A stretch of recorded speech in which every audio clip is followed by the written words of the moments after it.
Okay, good evening everybody, and thanks for coming out in this awful weather tonight, but we are Canadian, so let's just power through it. So, best practices in passive house MURB ventilation systems. Ventilation is critically, obviously important for performance and indoor air quality. I learned a lot about indoor air quality as an engineer during the pandemic, stuff that I'd never thought about before. Certainly it's become a topic of conversation. And in passive house buildings, it's more important because of the significant lack of infiltration across the envelope. Not that mechanical engineers are allowed to count envelope infiltration as ventilation. That's never been allowed by code. But we know it happens in most buildings, but certainly not passive house buildings. Indoor air in most buildings is typically more polluted than outdoor air, right? I think we all kind of know that. We may not want to admit it, but it is true, unfortunately. Common indoor air pollutants, right? Airborne particles, PM 10, PM 2.5 particles, formaldehyde from building materials, furniture, household odors and gases, cooking, smoking, ozone that's generated by a lot of vehicles, and of course, somebody already mentioned carbon dioxide levels spiking. So anybody have a CO2 monitor in this room? And he does. So we'll see. We'll get to see the results afterwards. But these are all things we want to avoid in our indoor air, and obviously ventilation is the way to take care of that. So when we think about high performance envelopes, which obviously passive house is fundamentally based around, right? These are the key kind of factors that we're looking at, regardless of the scale of the building, right? So, continuous insulation, high performance windows, air tightness is obviously key. The shading and solar design is so important. And obviously a thermal bridge free construction, right? How many people know that almost every balcony you see is a thermal bridge on every multi-res building? It's absolutely terrible, but that's how we've been doing precast slabs for years and years. But obviously, balanced ventilation with energy recovery is absolutely important, and not just in passive house, but it's basically been mandatory because of the Toronto Green Standard, at least here in Toronto, for many years now. Although outside Toronto, in jurisdictions that don't have a green building standard above code, you can still get away with not incorporating that into new large buildings. So when we talk about airflows, though, in large multi-res buildings, they're very complicated. I mean, they're way more complicated than single-family homes, right? We've got the natural impact of wind hitting this tall building. We've also got the natural impact of stack buoyancy effect, which is something we don't have to consider in smaller buildings. We've got the mechanical impact of air leakage around the elevator shaft and the stairwell shafts. Those have to be continuous shafts just by their nature of the design, so we've got leakage there. The ventilation air pressure, so that's just the ventilation system of the building and what it's doing. But we've also got people opening windows, opening balcony doors. We've got air being intermittently exhausted out of the bathroom and the kitchen fans in these buildings. We've obviously got some envelope leakage, no matter how tight the envelope is. And then we've also got interior air leakage between the suites in the building, which again, in smaller buildings is not something we have to consider, but in taller buildings we do. So basically in the end, there's no perfect solution to this. The building will never be in the same state as it is any moment of its entire existence. This is a very, very dynamic type of situation. And the ventilation systems that we design for these types of buildings have to be able to handle the worst case effects of all of these impacts simultaneously. Otherwise, it's not going to work at certain points, either from an air quality perspective or from an energy perspective. So how did we used to do this in buildings? Well, we used to corridor ventilate. This is how every traditional apartment, every traditional hotel, every traditional condo was built in Ontario and across the country and in many other jurisdictions, right? We would basically force air into the corridors, typically from the roof, sometimes from the basement and the roof, depending how tall the building was. And then we'd pressurize the corridors, usually around 60 CFM a door or greater, and then that air was delivered to the suites basically by undercut doors. So any old multi-res building, there's a gap at the bottom of the door, at least there should be anyways, to get that air from the pressurized corridor in. This is cheap to construct. And that's why we did it for many years. There wasn't a lot of studies on this type of ventilation and how effective it was. It met the ASHRAE code, so that's what we did. But, the issues are here, there's no heat recovery. So therefore it cannot be efficient. This type of design hasn't met the Toronto Green Standard in 8 to 10 years now. You fundamentally haven't been able to build this in Toronto because of the TGS, but we still get away with it in other places. You can't get away with it in BC either. But also, it's not good from a ventilation perspective. It was always impossible to guarantee the airflow to the individual suites because we're dropping all the air, usually around the elevators, and then we're thinking it's going to go all the way down to the hallway to the furthest suite. Yeah, it doesn't. Marianne Touche at the University of Toronto has done a lot of studies on this, probably way more than I have, and it doesn't work. This has never worked. And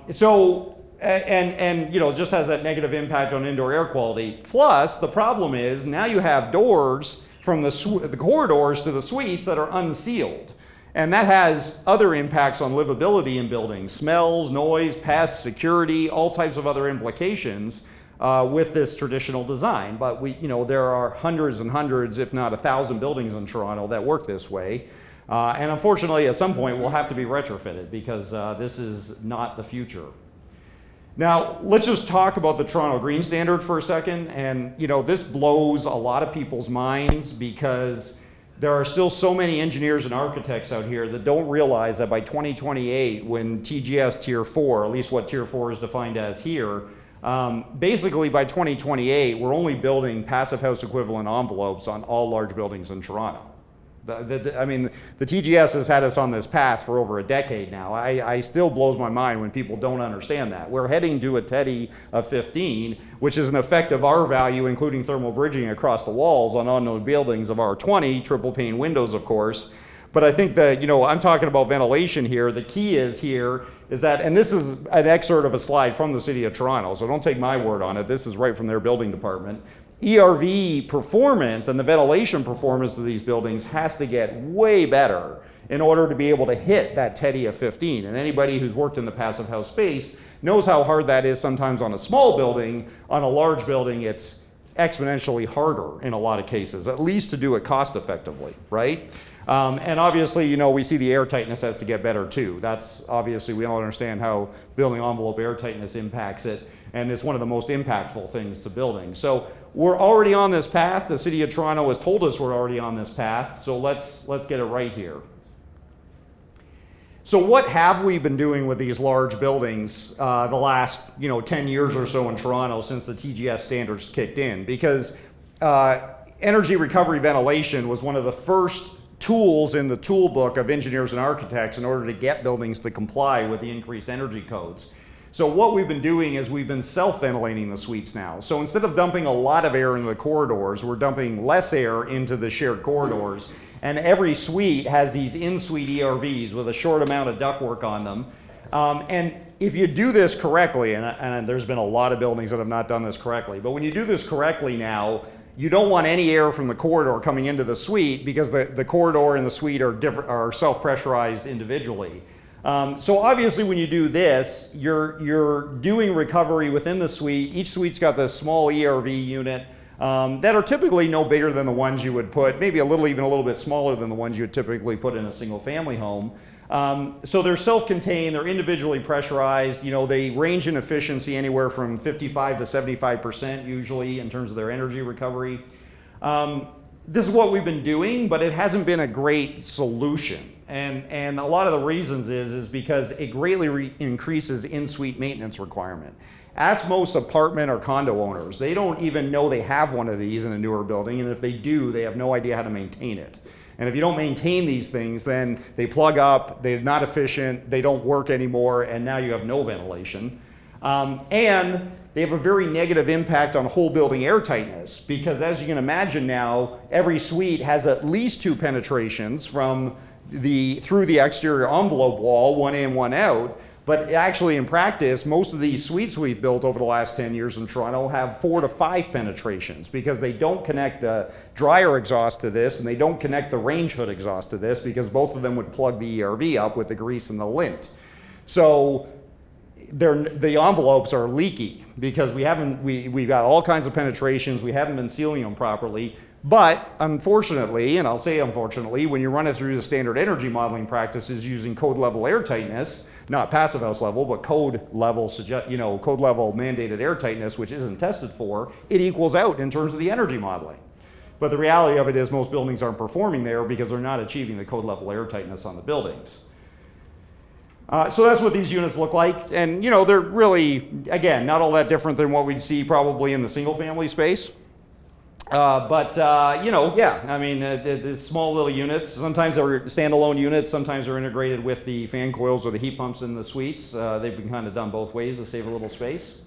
And a typical system in a suite looks like this, but again, you've got the green as kind of the good part of it, where you got the ERV system ventilating a bathroom, and it's got the exterior penetrations for it, but then you've got these direct exhausts too. This is a corner suite on a tall building, obviously. But yeah, I mean, you've created a leaky envelope. You're not capturing all the exhaust, and ultimately, it's a solution that has modeled well. It's been built, thousands of times now, but really isn't the end all in terms of performance. So where passive house buildings have been going, and I'm talking about the passive house buildings that mostly the social housing sector is building, the 40, 50, 60, maybe up to 80 unit passive house buildings. We have a bunch in Hamilton. Windsor Essex Community Housing has one, the Meadowbrook project, there's other ones coming up. They've primarily been doing these centralized ERV systems. So instead of putting an ERV in each suite, they do one big unit on the roof, and then they're fully ducted systems through the entire suite, and through all the corridors and the entire suite. This is practically how they're being done, and this is how they're achieving actual certification. So superior energy efficiency. The suites are centrally serviced, but they're still individually pressurized because the ductwork still goes into each suite, so the suite door can be still sealed. No in-suite maintenance requirements now, because all you have in the suite is ductwork. All the maintenance is on the roof. Certainly a large positive impact on whole building air tightness, because all of a sudden now you have no penetrations from the suite to the outside world. There is a higher first cost though, and the cost is high. This can be up to $5,000 per suite in cost because of the required electronic fire smoke dampers in order to isolate each suite in the case of a fire event. So that cost is expensive, but it's offset by the performance that you get out of it if you're thinking long term. And one note about these systems, they won't operate unless the ductwork is sealed very tightly. When I mean sealed tightly, I'm talking ductwork leakage typically less than 3%. Because in order to hit the passive house targets, these systems have to be designed on the edge of capability, almost no safety factor for additional airflow. Therefore, the ducts almost have to be airtight in order for these systems to work. So that's what these types of units typically look like on the roof. These are a couple different manufacturers, about 4 or 5 manufacturers in the Canadian market now that sell these heat core type central ventilation units. And the thing about these is that they gain 90% effective recovery. 90% effective recovery is something you cannot get out of a small ERV, whether for a condo, whether for a house. They just simply don't exist practically, at least not at any cost-effective price point. But when you scale them up to this side, they do become cost-effective at that price point. And this is just another manufacturer. Like I said, there's about 4 or 5 on the market that do these heat core type units. And these are actually, they're very expensive up front, but very low maintenance, easy to wash, easy to clean, not a lot to maintain, and they work pretty well. And these are what projects are getting certified with. And really what this looks like from a mechanical perspective, there's 2 different ways to do this. This is the most common way, where it's what we call a hallway ducted design, where you've got the vertical supply and exhaust risers coming from the roof, and then hidden in the ceiling of the hallway is all the ductwork horizontally that then breaches into each suite for the supply exhaust with the fire dampers and everything else you can see there. Only kicker about this is you need at least 9-foot ceilings, because you need a foot in the ceiling space of the corridor in order to be able to hide the ductwork, right? You don't want to see that exposed. You typically want to close that in with a drop ceiling or some other type of serviceable ceiling. So you do need that height in the ceiling in order for this to work. Most projects are going this way from a mechanical perspective, but as you can see, that's radically different than what we used to do with corridor pressurization, where we literally just have one duct supplying the hallway. Now we've got all this ductwork throughout the building. The other way we've seen this done is what we call a suite riser design. So this building was height limited. If they made the hallways a foot taller on each floor, they were going to lose a floor at the top of the building. So they had to limit the height of the hallways in the building, and instead of being able to run the ductwork in the ceiling of the hallways, they actually put the risers for the supply and the exhaust between the demising wall of every pair of suites around the perimeter of this building. Now, I know it looks like there that the ductwork is wider than the demising wall. I assure you it's not. and also I am not a fire stopping expert, but there was some special attention paid obviously to the fire stopping in that wall assembly, because the suites do have to be fire separated from each other. But this was their solution to do this passive house building and not lose the upper floor by having to extend the hallway height just by 1 foot on each floor, because 1 foot on each floor of this like 10 or 11 story building would have lost the 12th floor on this particular design just due to local zoning. So, and this building is in service, and as far as I know is actually working pretty well. So yeah, just some takeaways then to kind of wrap this up here. You know, in-suite or centralized design of the ventilation systems for these large MURBs are the two primary choices. The in-suite design has been the go-to for code buildings. And when I say code, I'm also including the Toronto Green Standard in that, because you know, outside of Toronto and, you know, some of these other jurisdictions, Ottawa's moving on a green standard, Hamilton is moving on one, Ajax and some other, Mississauga's got one in place. But outside of those jurisdictions, you can still build the old, you know, really poor performing corridor pressurized designs. But for the thousands of condos that we've built in Toronto in the last 10 years, they've mostly gone in-suite. But centralized has to be the way to go for passive house. All the passive houses that I'm seeing that are actually coming into service, that are being certified, again, mostly in the social housing space, because they seem to be leading the charge in terms of passive house buildings. They're all doing the centralized design, mostly with the hallway ducted, sometime with the suite riser design. And these heat core type centralized units, like shown on the bottom picture there, are the only ones achieving that 90% exhaust recovery efficiency, which is really, really important. Like the difference, because passive house is such a stringent target, the difference between a 75% recovery unit and a 90% recovery unit is truly, truly impactful to the overall model. Just that small little change below, that small little change of 15%, 10 to 15% can completely throw your energy usage out. So final thoughts, indoor air quality has to be a key design element of any building we're doing now, passive house or not. I think COVID taught us a lot, and I hope it was kind of a generational change for the way we look at it. You know, heat recovery has to be a core part of any ventilation system for high performance, even if it's a different style of building like a commercial building. You know, central ERV systems definitely have many benefits. And you know, let's keep in mind ductwork leakage. It's historically been a real source of problem in existing buildings. It's been a big source of problem in tightly designed passive house buildings where you don't have any tolerance for ductwork leakage, which can typically be in the 25% range. Most mechanical engineers don't even know they've been designing around ductwork leakage, terrible leakage for years, but that we can't do that anymore in these high performance designs.